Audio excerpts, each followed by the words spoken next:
সুধী দর্শক শ্রোতা মণ্ডলী, আপনারা দেখছেন বরাক সংবাদ।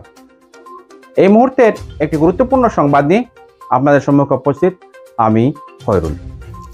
আমলাঘাট সরস্বতী বিদ্যানিকেতনের নবীনবরণ ও কৃতি সংবর্ধনা। শিক্ষা বিকাশ পরিষদের দক্ষিণ আসাম প্রান্ত অনুমোদিত আমলাঘাট সরস্বতী বিদ্যানিকেতনে বুধবার নবীনবরণ ও কীর্তি সংবর্ধনা অনুষ্ঠান অনুষ্ঠিত হয়। এদিন বিদ্যানিকেতনে ভর্তি হওয়ার ছাত্রছাত্রীদের পূরণের পাশাপাশি এবারে মাধ্যমিক পরীক্ষায় প্রথম বিভাগে উত্তীর্ণ 13 জন এবং দ্বিতীয় বিভাগে উত্তীর্ণ 10 জন ছাত্রীকে শংসাপত্র সামগ্রী এই সংবর্ধনা প্রদান করা হয়। 25শে বৈশাখ বিশ্বকবি রবীন্দ্রনাথ ঠাকুরের জন্মদিন উপলক্ষে এদিন কবিগুরুর প্রতিকৃতিতে মাল্যদান ও প্রদীপ প্রজ্বলন করে পুষ্পার্ঘ অর্পণ করা এবং রবীন্দ্রসঙ্গীতের মাধ্যমে অনুষ্ঠানের সূচনা হয়। স্কুল পরিচালনা সমিতির সভাপতি অভিনয় চন্দ্র পৌরোহিত্যে অনুষ্ঠিত অনুষ্ঠানে বক্তব্য রাখেন বিজেপি কাছাড় জেলা সহসভাপতি অমিকান্তি দাস, শিক্ষক সমীরণ নাথ, সমাজসেবী বিনয়ভূষণ শুক্লবৈদ্য, সচিন্দ্রপুর সিআরপি ক্যাম্পের কমান্ডেন্ট মেজর ডায়না, সম্পাদক সুরজিৎ চক্রবর্তী। শুরুতে উদ্দেশ্য ব্যাখ্যা করেন স্কুলের প্রধান আচার্য রবীন্দ্রনাথ চৌধুরী। এদিন ছাত্রছাত্রীদের সঙ্গে শিক্ষক জনপ্রিয় ভ্রমণ স্বপন পাল, সঞ্জয় গোস্বামী, শিক্ষক দাসকে সংবর্ধনা প্রদান করা হয়। দেখুন এই প্রতিবেদন।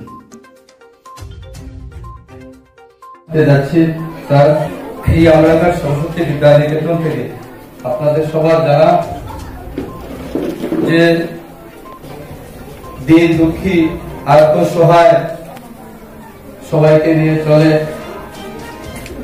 আমাদের, যদিও প্রাইভেট সরস্বতী বিদ্যানিকেতন বেসরকারি বলা হয়, কিন্তু তথাপিও আমাদের সরস্বতী বিদ্যানিকেতন সীমিত সম্ভারের সরস্বতী বিদ্যানিকেতন। তো সেখানে আমরা কখনো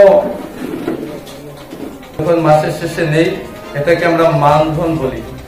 আমরা পরিশ্রম করি, বিনিময়ে মানধন নেই, দক্ষিণা হিসাবে যা ছাত্ররা আমাদের দেয়, কিছু ফল পাওয়া যায়। আমার শিক্ষাগুরু সমীরণ স্যার এখানে বসে আছেন, ওনাদের আদর্শে যেমন আমরা আজকে এই পৃথিবীতে খেয়ে যাচ্ছি 4টা ভাত, এইরকম যদি আমি জানি এই ছাত্রটাও যদি এইরকম 2-4টা ভাত সংগ্রহ করে খেয়ে যেতে পারে তার নিজের জীবনে। আয়োজন করা হয়েছে আমাদের প্রতি বছর আমাদের নবীনবরণ উৎসব হয় এবং সেই নবীনবরণ উৎসব চলবে, একটু করে আসতে হবে। উৎসব আছে, সেই নবীনবরণ উৎসবে আমাদের এখানে আমি শুনেছি এখানে প্রায় 48 জন বাচ্চারা কচিকাছাড়া এখানে নতুনভাবে ভর্তি হয়েছে, অ্যাডমিশন নিয়েছে। আমি তাদের সবাইকে এই বিদ্যানিকেতনে স্বাগত জানাচ্ছি। সেই সাথে আমাদের এই বিদ্যানিকেতন থেকে আজকে যারা মাধ্যমিক পরীক্ষা উত্তীর্ণ হয়েছে, অনেক ভালো রেজাল্ট হয়েছে, তাদেরকে আমি জানাচ্ছি এবং তাদের উজ্জ্বল ভবিষ্যৎ কামনা করছি।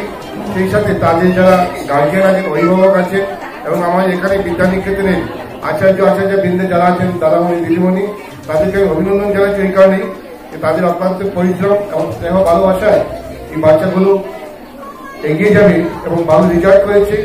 আমি শুধু 2-4টি কথা বলে শেষ করবো যে আজকে থেকে প্রায় 21-22 বছর পূর্বে এই বিদ্যানিকেতন স্থাপনা হয়েছিল 2003 সালের 14ই আগস্ট তারিখে। এবং দেখতে দেখতে আমরা দেখেছি যে প্রথম দিকে আমরা অনেক দাতারা দান করেছে, দানের ফলস্বরূপ আমরা এই বিদ্যানিকেতন আজকে দাঁড়িয়ে কথা বলতে পারছি। এখানে 2 বিঘা জায়গা আমাদের এখানে চৌধুরী পরিবার দান করেছিলেন। পরবর্তীতে স্থানীয় যারা নির্বাচিত প্রতিনিধি আছেন ওনারাও দিয়েছেন, স্থানীয় যারা